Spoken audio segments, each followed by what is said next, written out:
market sector. Good morning, everybody. My name is Braden Moore, and I'm a senior.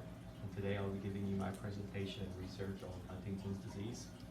So introducing Huntington's disease, it is an autosomal dominant disorder. Autosomal meaning that it is on a non-sex chromosome, and dominant meaning that you only need one copy of the allele to inherit the disease.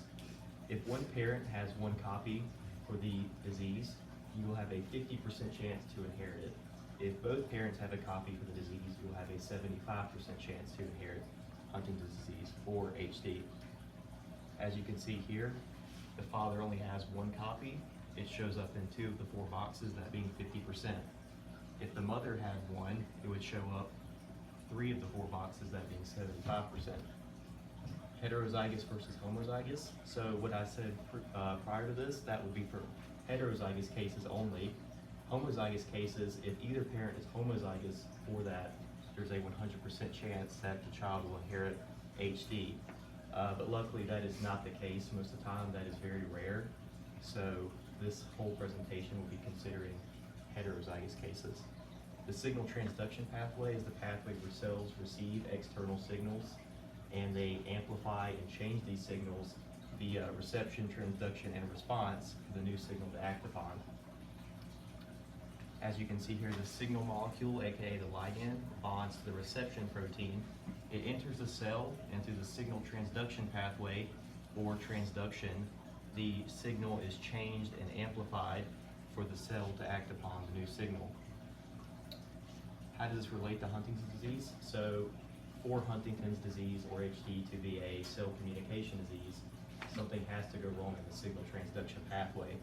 How is this an issue? So for people with HD, there's a buildup of the mutant Huntington protein, which is a mutated version of the Huntington gene, inside of the cell. And this buildup can impair DNA repair and obstruct the transportation of proteins throughout the cell, which can cause many issues throughout the body and in the signal transduction pathway specifically. So the history of Huntington's disease, where it originates from, is unknown because it dates back so long ago.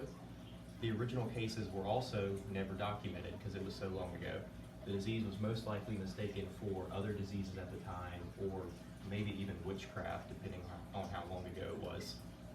Who discovered HD? So the first documented case of HD was by George Huntington. He wrote down the symptoms, he linked it back to being a disease. However, Charles Oscar Waters wrote the symptoms first. He never linked it back to being a cell communication disease. So George Huntington is credited for discovering the disease because he linked it back. And that's where it gets its name from, Huntington's disease. How HD works. So the issue begins with the Huntington gene, which is located on chromosome 4, position 4p16.3. So in this gene, there's a DNA sequence called the CAG repeat, or the cytosine, adenine, and guanine repeat. In a normal body, it should repeat 26 times or fewer. That is a healthy amount. However, for people with HD, it will repeat 36 to 55 times. If it repeats 40 plus times, that is a it's called full penetrance. That is like you have the disease. It's the whole, all the symptoms are showing. However, 36 to 55 is just a general range, and that is according to the National Library of Medicine. The extra repeats produce a toxic misfolded version of the Huntington gene, that being the MHTT, the mutated Huntington gene. This is an abnormal polyglutamine expansion, which is just another way of saying that the CAG repeat is behaving incorrectly. As you can see here on chromosome 4 at position 4p16.3, the Huntington gene, the CAG repeats too many times, causing the protein to expand abnormally, and this will lead to neuron degeneration, which I'll talk about right here. So the toxic MHTT builds up inside of brain cells. It's all happening in the brain, which this will eventually lead to neuron death, specifically MSN, medium spiny neurons. About 90% of these will deteriorate over a person's lifetime with HD. This happens in the basal ganglia, specifically the striatum, which is in control of most of your motor functions and some behavioral and thinking functions. So that is directly correlated to the symptoms I'm about to talk about. So a short list of the symptoms: chorea, that's the main symptom; balancing problems, slow movement, memory loss, trouble with speech, trouble learning new information, and lack of awareness. So these are a mixture of motor and behavioral issues. Progress of symptoms. So the symptoms of Huntington's disease actually go in order. It starts with behavioral symptoms. This can include things like frustration, aggravation. People will do things they don't normally do. They will act out of line sometimes, and eventually some patients might even attempt suicide. After that, you have cognitive symptoms. This appears before the last one, but after behavioral. This would just include things like multitasking, thinking creatively, planning, and various other things. And finally, you have your main symptoms, which would be motor symptoms. Chorea is the main one. This is defined by involuntary movement. So the jerky movements you see people with Huntington's disease display, that's what that would be, which is the main part. It starts with the extremities of your body, such as the fingers and toes, and as the disease progresses, it will move more inwards to places such as your arms and legs.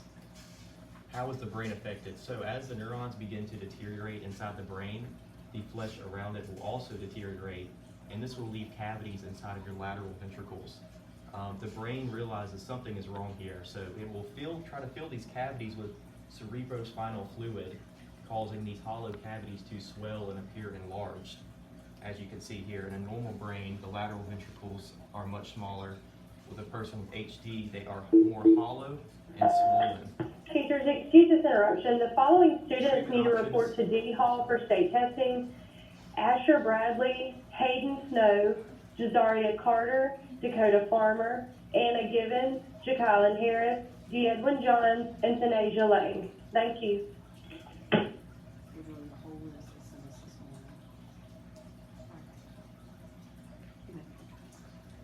So treatment options would include tetrabenazine, benzodiazepines, and antidepressants. There are no cures as of today, but there are, I'll talk about later, there are some promising new things.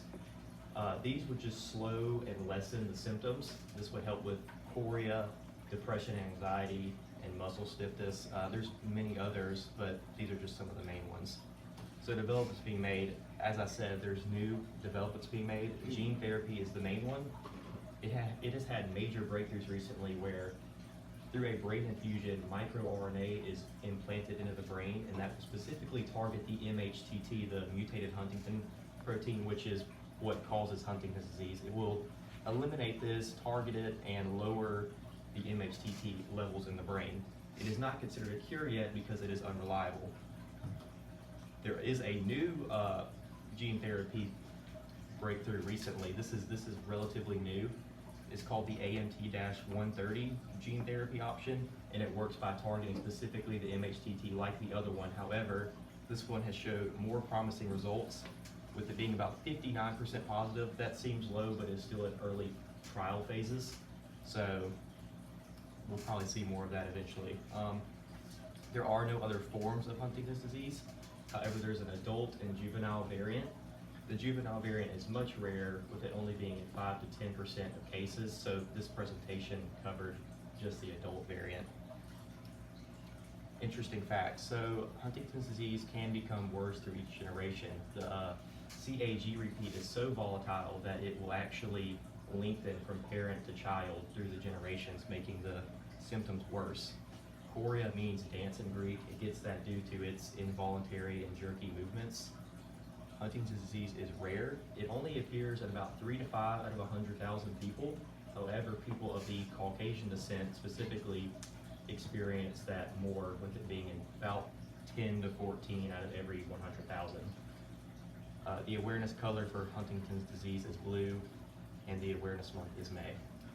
And we're excited. That's it.